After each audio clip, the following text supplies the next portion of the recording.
Hello, veterans, DKV employees, and everybody watching. Welcome to the channel. Hey, you have found your way to Veteran Lang. I am your friendly VA accredited Matthew Lang with years of experience in the VA, veteran myself, and now a handful of years of experience representing veterans as a VA accredited attorney, helping veterans get the benefits they rightfully deserve. We're always here to talk about VA compensation in a educational platform. So feel free, if you have any desire or need for representation, to check out veteranlang.com. Go to my calendar, set up a time for a meeting, and let's discuss your claim. See what we can do to help you. Also, don't forget my colleagues out there, the VSOs, the other accredited agents, and other accredited attorneys that are there to help you as well. So veterans, VA, what if I told you? What if I told you that veterans lose thousands of dollars in VA disability or VA compensation benefits every year? Not just because of mistakes that the veteran makes, but sometimes because of mistakes that are made during the VA claims process. I would say the truth is that most of us would understand this, but yet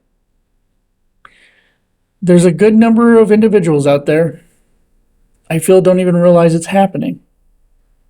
So today we're going to break it down. We're going to break down both sides of the problem. The mistakes veterans make and the mistakes that can happen inside the system. Veterans, I want you to be able to protect your claim and your benefits. And VA, I want you to do the same for the veterans. Have the knowledge base and understand the mistakes and how to correct them so you too can protect the veteran's claim and their benefits. Now keep in mind, this video is not about blaming. We don't focus in on blaming, we focus in on education on this channel. So it's about understanding how the system works, where things can go wrong, and what veterans you should ultimately look for. Same with you, VA. What should you ultimately look for? Because the more we understand, the harder it is, well, for a veteran's claim or evidence to be overlooked. And it's harder to lose thousands of dollars in benefits. So let's start with something that may surprise a lot of veterans, but may not, and should not surprise VA. Now, if you've been to this channel on a few different videos, you've probably heard me discuss these three key elements. Most VA claims are going to come down to these three key elements. So let's talk about them again. One, a current diagnosis. You've got to have a condition to be able to start your claim. Two, an in-service injury or event. Something is likely have got to have occurred in service. And three, to get granted for service connection, we need to have a medical nexus connecting the two, the link between the past and the present. Those three elements, current diagnosis, event in service or injury in service, and a medical nexus connecting the two. Right here is where most claims are going to break. And most veterans may never realize it. Because even if one of these is missing, the whole claim can fall apart. So keep that in mind, veterans. You don't want to be arguing the wrong element when you appeal. That's already been granted.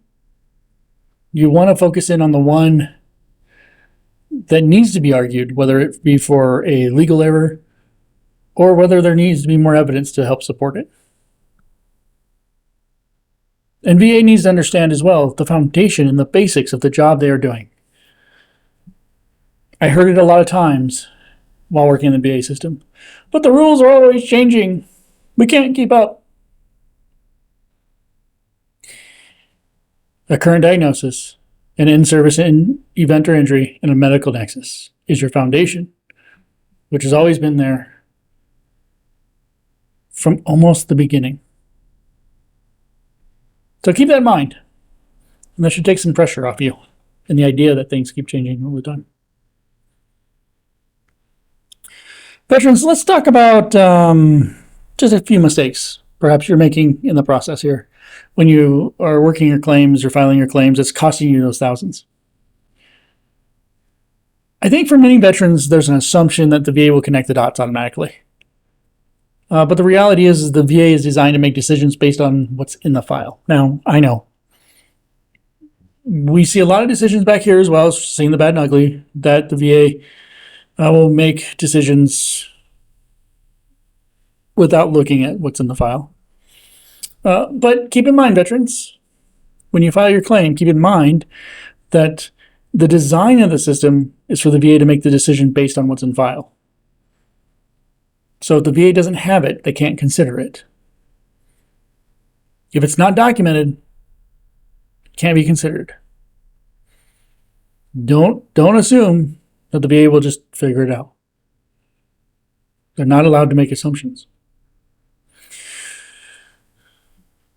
Number 2 for you veterans that I see in the process that may be costing you the thousands in benefits. It's the downplaying of your symptoms. I get it. Veterans, we're trained to do it. We're trained to push through pain. We're trained to just drive on. Or as the Army always taught me, drink water and drive on. And I might throw a Motrin or two back there, but yeah, I think we can relate. Veterans, even though we're trained to do this, when you downplay those symptoms during your exams, this mindset can lead to lower ratings or incomplete evaluations. Remember, the VA can't assume, and they won't be able to have the full picture in front of them if you're downplaying those symptoms. So this is one of the few times, veterans, in life where being tough can actually cost you money. So it's okay during those exams to be vulnerable, to express the pain that you go through and how severe those symptoms are. And don't downplay them.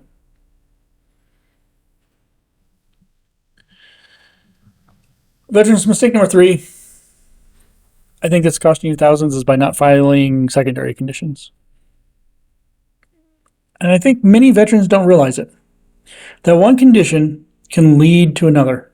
It can be caused by or aggravated by. And what do I mean by that? Well, let's say veterans, for example, you're service connected for PTSD directly due to your service. Now you're experiencing sleep apnea. Well, there's really no evidence at this point, perhaps in your claim file, or that would indicate that sleep apnea is related to your service.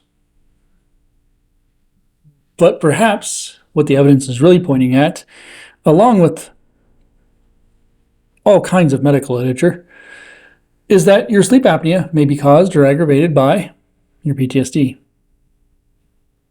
Sleep apnea now becomes that secondary condition. So by ignoring it, saying it didn't happen in service, could be costing you thousands. Perhaps you have a knee injury. Plenty of medical literature out there, and even children's songs that identify how, say, your knee is connected to your back in some way. As it goes up the chain, hooked to your hip and your back and your ankles and your feet. So a knee injury could cause or aggravate any one of those conditions. And let's just say, for the example, a back condition. A condition that may not, again, be shown to be directly related to service, but could be secondary. So these are often where high ratings come from, veterans, so secondary conditions.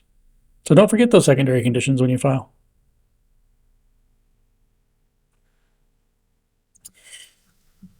So now here's where things get interesting. Because even when veterans do everything right, there are times when issues can still happen during the review process. So VA, here are the mistakes I have for you. First mistake for you, VA, I apologize, veterans. We've already went through yours. First mistake, VA, evidence not fully addressed. Now remember, I see the bad and the ugly back here all the time. I've lived in the system. I'm very familiar with what certain actions mean, what the intent of things are, and the mindset of so much. And I've seen it go on even when I was working in the system. Stuff like this, evidence not fully addressed. And many times we were trained to do it. So, when veterans submit private medical records or nexus letters or supporting statements or just any relevant evidence, remember they're allowed to. It's really encouraged by the law. But even though they're allowed to, and they submit this evidence, we find that sometimes the decision letters don't clearly reflect all submitted evidence. And to those who have been trying to,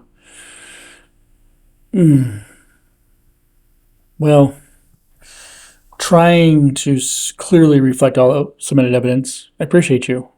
And for those who are putting in statements along the lines of saying something that says every piece of evidence that was listed was considered, even though we don't talk about it, and don't worry about it because we considered it, I wouldn't say that was clearly reflected or considered. So I'm going to add that to my error here, or my mistake here. The whole idea is the law is designed, VA, for you to review everything in a whole. All the evidence, the private medical records, the nexus letters, the VA treatment records, the supporting statements, the VA exams, private DBQs, and so forth. But we see it a lot. Evidence is not fully addressed. And ultimately, that costs the veterans thousands as well in their benefit claims. And it costs probably thousands of hours for the VA and much of a backlog as well. The other mistake here, VA, I would say that I see, it would be incorrect effective dates. That can cost the veterans thousands of dollars. This is one of the most expensive mistakes, in my opinion. The effective date determines, remember, how far back the pay goes. So veterans, this is where your retro payment goes, your back pay goes. And this is what the VA has to make sure is correct. Because if it's wrong, veterans, you can lose months or sometimes years of back pay. So this is where thousands of dollars can disappear without most people noticing. So VA, check those effective dates. Make sure they're right. Understand all the rules to the effective dates. Yes, there's a lot. But you can do it. I have faith. My next mistake on the list here is incomplete C&P or VA exams. VA, this is one that we struggle with constantly. And I remember being a struggle when I started in the VA in 2008. And we've got to remember that while some exams may feel rushed or limited or missing important details, that these exams could be inadequate for your rating purposes, and it's okay to send them back for the clarification and follow the laws in doing so. Because these exams could often carry significant weight in your decision, and if they're inadequate or incomplete, ultimately, you could be lowballing the veteran in their decision by denying service connection or providing a much lower evaluation than what the overall picture truly is. So, the exams become part of the official record. Make sure they're adequate. Make sure they're complete.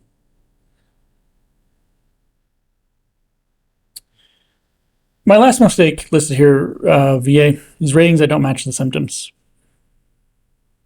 VA ratings are based on specific criteria, not just a diagnosis. As you know, we have a rating scheduler out there that provides a lot of detail in how to utilize that criteria and what that criteria is for various conditions.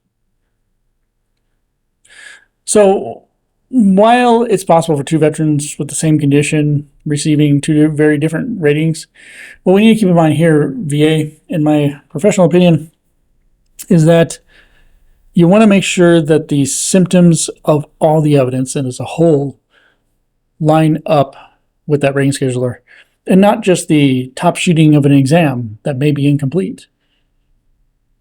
It's not just what you have, it's how it's documented and evaluated. And we want to make sure the veterans have the proper evaluation to avoid the loss of thousands in their benefits.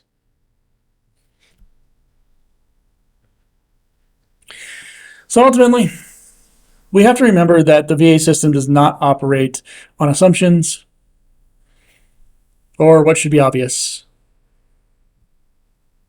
It's supposed to operate on evidence plus documentation plus interpretation.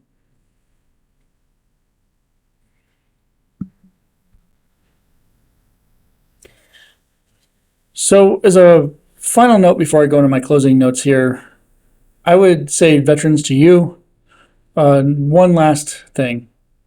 When it comes to what smart veterans probably do differently,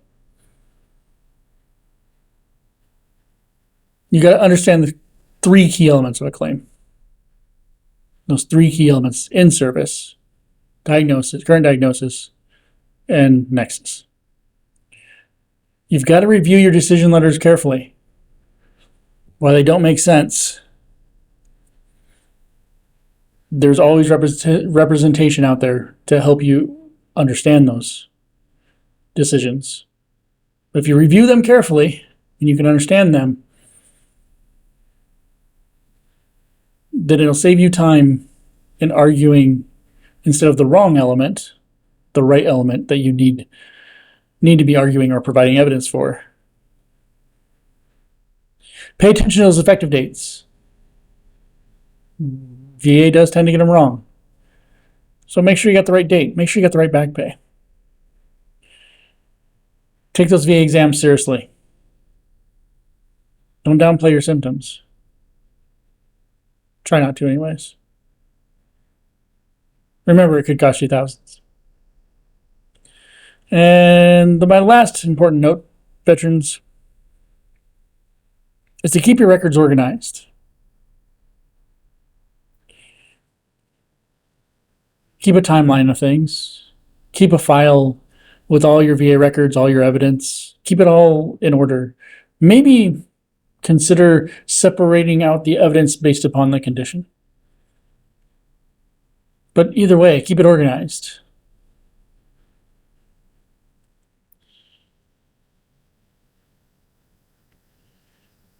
Because ultimately, veterans who succeed long-term in the VA disability or VA compensation claim arena don't just file claims. They understand how the system works. Or they call us, veteranlang.com. At the end of the day, veterans, VA, most veterans don't lose benefits because they don't qualify. It's because of missing information or misunderstandings or things that have got overlooked in the process. And we really want to just fix those mistakes. And as I've mentioned so many other times, we want it to be a process that's smooth between veterans and VA alike. And what better way to really step toward such a smooth process than to fix the mistakes veterans you can fix in your claims process, and for VA to fix the mistakes they make in their claims process. And that's why education matters. So I thank everybody again for being here for another video. Hope this was enlightening for you. And we will definitely do a lot more of this as we move on. And if you want to hear more, don't forget to subscribe, like, and share if you already haven't. And I'll see you next Tuesday in another video where we talk about VA compensation. Have a good day, everybody.